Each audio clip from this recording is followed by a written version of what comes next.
আহ, আজকের সকালটা কি সুন্দর। কলার স্বাদটাও দারুণ মনে হচ্ছে। মধু, আরেকটু মধু দাও। ইয়াম্মি।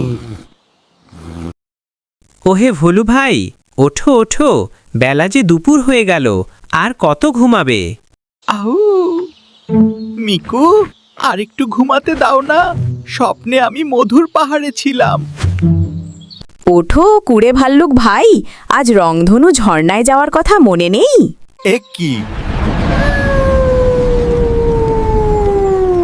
হঠাৎ আকাশ এমন কালো হলো কেন? ভোলু, দেখো তোমার মজুর হাড়িটা কেমন ছাই রঙের হয়ে যাচ্ছে। এটা কি হচ্ছে? মিকু, আমি ভয় পাচ্ছি।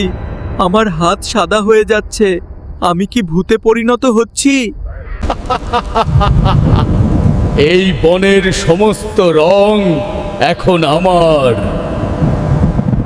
ভয় পেও না ভুলু ভাই, আমাদের এক্ষুনি দাদু পেচার কাছে যেতে হবে। উনি নিশ্চয়ই কোনো উপায় জানবেন। জলদি চলো ভোলু। ওই তো দাদু, পেঁচার বটগাছ দেখা যাচ্ছে। কেন আর বনের এই হাল কেন? আমার সব বইয়ের পাতা সাদা হয়ে যাচ্ছে। দাদু, সেই ধূসর ছায়া ফিরে এসেছে। সে আমাদের বনের সব রং চুরি করে নিয়েছে। এখন আমরা কি করব? বুঝেছি। সেই ধূসর ছায়া অনেক শক্তিশালী। একমাত্র আলোর ঝর্ণার জাদুকরি জলই আবার রং ফিরিয়ে আনতে পারে। তোমাদের তিনজনকেই ওই নিষিদ্ধ পাহাড়ের ঝর্ণায় যেতে হবে, কিন্তু পথ খুব বিপজ্জনক। বিপজ্জনক? আমি যাব না। আমি বরং এখানে বসে একটু খিদে পেয়েছে আমার। ভোলু ভাই, তুমি না গেলে আমরা পারবো না। তুমিই তো আমাদের দলের শক্তি। চলো, ফিরে এসে তোমাকে এক হাঁড়ি মধু দেব। সাবধানে থাকিস তোরা। মনে রাখবি, একতাই তোদের আসল শক্তি।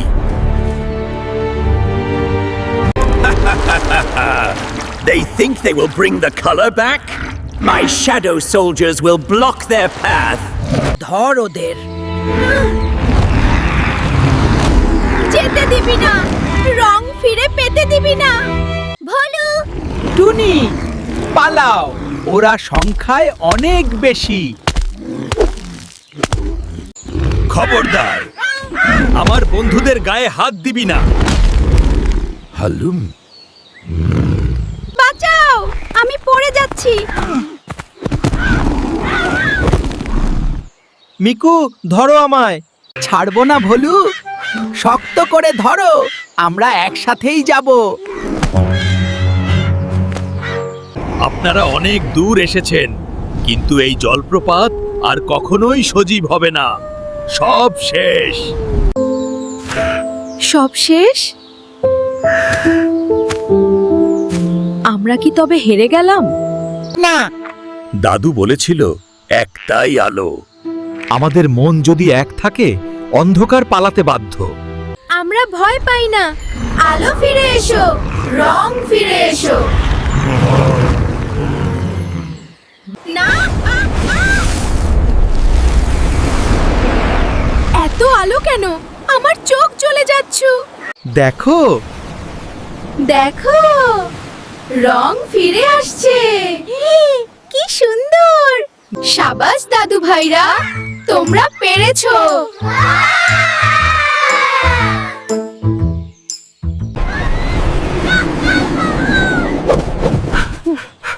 আমরা ভিলেনকে হারিয়ে দিয়েছি দাদু।